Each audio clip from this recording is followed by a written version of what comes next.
তার যে সন্তানের যে দ্বিখণ্ডিত যে মস্তকটি সেটি সে বলেছে যে সে করতোয়া নদীতে নিক্ষেপ করেছে।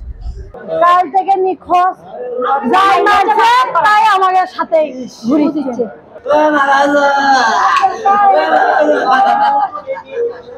বগুড়া শহরের বনানী এলাকায় শুভেচ্ছা নামে একটি আবাসিক হোটেলে মা ও ছেলের গলাকাটা লাশ পাওয়া গেছে। মা 20 বছর বয়সী আশাবরীর লাশ হোটেলের বাথরুমের ভেতরে বিবস্ত্র অবস্থায় পড়েছিল, আর তার 1 বছর বয়সী ছেলে আবদুল্লাহ আল রাফির মাথাবিহীন লাশ বস্তায় ভরে খাটের নিচে রাখা ছিল। রবিবার সকাল 11টার দিকে পুলিশ দুটি লাশ উদ্ধার করে।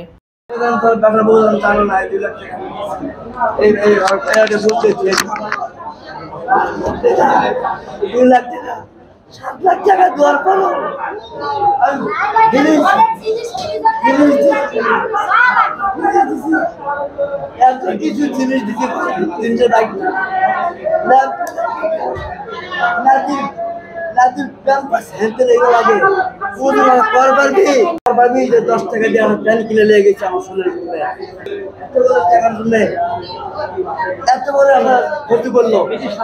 জোড়া খুনের ঘটনায় জড়িত থাকার অভিযোগে পুলিশ আজিজুল হক নামে এক সেনা সদস্যকে আটক করেছে।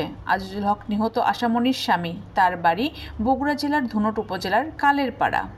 নিহত শিশুর মাথার সন্ধানে পুলিশ তল্লাশি শুরু করেছে। বিয়ে দিয়েছে 3 বছর হলে, আমার ভাগ্নি হয়, ছোট বোনের বেটি। ধুমধাম করে আর্মি জামাই দেখে পছন্দ করে বিয়ে দিচ্ছে। উনিও পছন্দ করছে যে না, এই মেয়ে সুন্দর, একই বিয়ে করবো। আমরা এটা দোমত করছিলাম, তাও পছন্দ করে বিয়ে দিচ্ছে। দেবেন হলো 6 লাখ। 6 লাখের মধ্যে 5 লাখ দিছে, আর 1 লাখ দেয়নি। এই 1 লাখের টাকার জন্য কয় কি আরো 5 লাখ পাই। তারই জন্য মাঝে মাঝে ওর সাথে অত্যাচার করতে। শাহজাহানপুর থানার ওসি শহীদুল ইসলাম জানান, প্রাথমিক জিজ্ঞাসাবাদে আজিজুল হক হত্যাকাণ্ডের কথা স্বীকার করেছেন। পুলিশ জানায়, সেনা সদস্য আজিজুল হক চট্টগ্রাম সেনানিবাসে কর্মরত। নিহত আশামণির ভাই শহরের নারুলি এলাকার বাসিন্দা মেহেদি হাসান সনি জানান, সেনা সদস্য আজিজুল হকের সঙ্গে প্রায় 3 বছর আগে তার বোনের বিয়ে হয়। 2 মাসের ছুটি নিয়ে সে কিছুদিন আগে বগুড়ায় আসে। এরপর তার ভগ্নিপতি আজিজুল গত বৃহস্পতিবার শহরের নারুলি এলাকায় শ্বশুর বাড়িতে বেড়াতে আসে।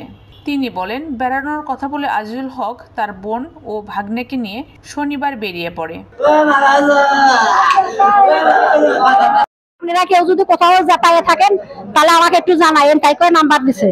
আর বেশি বেশি একটু শেয়ার করেন। সবাই আমরা পরিচিত, সবাই শেয়ার করছে। আজকে ওখানে কে জানো আবার মেসেজ দিছে, কমেন্ট করছে যে উনার লাশ পাওয়া গেছে। এই জায়গাটার নাম উনার লাশ পাওয়া গেছে। কোথায়? এটা হলো কি জায়গা এখানে? তাই শুনে সবাই দৌড়াদৌড়ি। এদিকে আমরা থানার যাচ্ছি, মাইকিং করতেছি। কাল থেকে ফাঁড়িতে গেছি।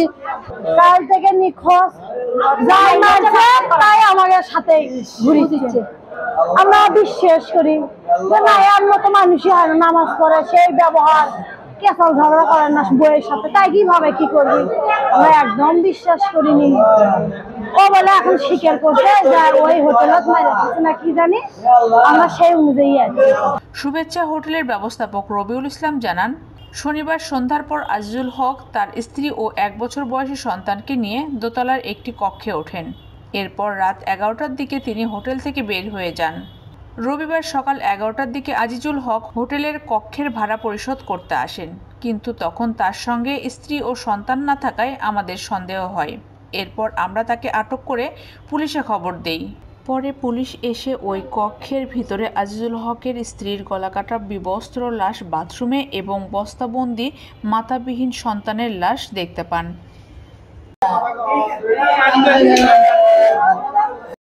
শাহজাহানপুর থানার ওসি শহীদুল ইসলাম জানান, সেনা সদস্য আজিজুল হক হত্যাকাণ্ডের কথা স্বীকার করেছে।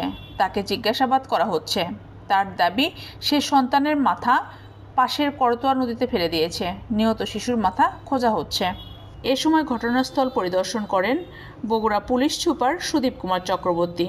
তিনি জানান, আমাদের কাছে যে তথ্য আমরা পেয়েছি তাতে করে আমরা দেখেছি যে চট্টগ্রামে কর্মরত একজন সেনা সদস্য আজিজুল, তার বাড়ি বগুড়া এবং তার শ্বশুর বাড়ি হচ্ছে বগুড়া শহরে। সে গতকাল রাতে তার স্ত্রী এবং 1 বছরের সন্তান সহ সে শুভেচ্ছা হোটেলে সেখানে সে একটি কক্ষ ভাড়া নেয় এবং রাতের বেলা যে কোনো একটি সময়ে সে অত্যন্ত সুপরিকল্পিতভাবে তার স্ত্রী এবং তার 1 বছরের যে শিশু সন্তান তাদেরকে নির্দয়ভাবে সে হত্যা করে এবং পরবর্তীতে তার যে সন্তানের যে দ্বিখণ্ডিত যে মস্তকটি সেটি সে বলেছে যে সে করতোয়া নদীতে নিক্ষেপ করেছে।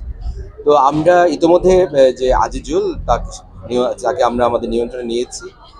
আমরা তাকে জিজ্ঞাসাবাদ করছি, মামলা রুজু হওয়া প্রক্রিয়াধীন এবং কি কারণে সে তার স্ত্রী এবং সন্তানকে এইভাবে হোটেলে কক্ষে এনে তাদেরকে ঠান্ডা মাথায় সে পরিকল্পিতভাবে হত্যা করলো, নিশ্চয়ই তদন্তের মাধ্যমে সেটি বেরিয়ে আসবে। তবে যেহেতু এটি অত্যন্ত চাঞ্চল্যকর ঘটনা, সেজন্য আমরা সিআইডির যে ফরেন্সিক টিম তাদেরকে আমরা জানিয়েছি এবং আমরা অবশ্যই তদন্তের মাধ্যমে নিশ্চয়ই আমরা বের করতে পারবো যে কি কারণে সেই সেনা সদস্য আজিজুল তার স্ত্রী এবং তার